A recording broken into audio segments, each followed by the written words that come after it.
বন্ধুরা, এখন চলে আসলাম সেই ব্রিজে। আগে এটা একটা বাঁশের সাঁকো ছিল, বর্তমানে বাঁশের সাঁকো ভেঙে ব্রিজ করা হয়েছে।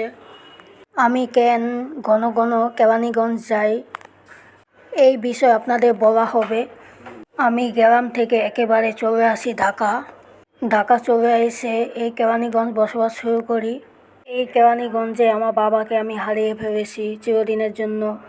এইখানে আমার জীবনে প্রথম একটা বাজার পেয়েছি।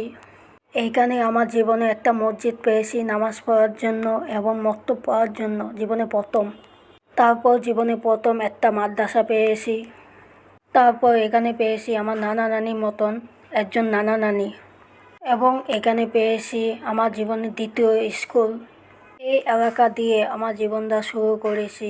এই এলাকায় আমার অনেক স্মৃতি জড়িয়ে আছে এবং আমার জীবনে আনন্দ, কষ্ট, বেদনা সব এই এলাকায় জড়িয়ে আছে এলাকার সাথে। তাই এই এলাকা আমি বলতে পারি না।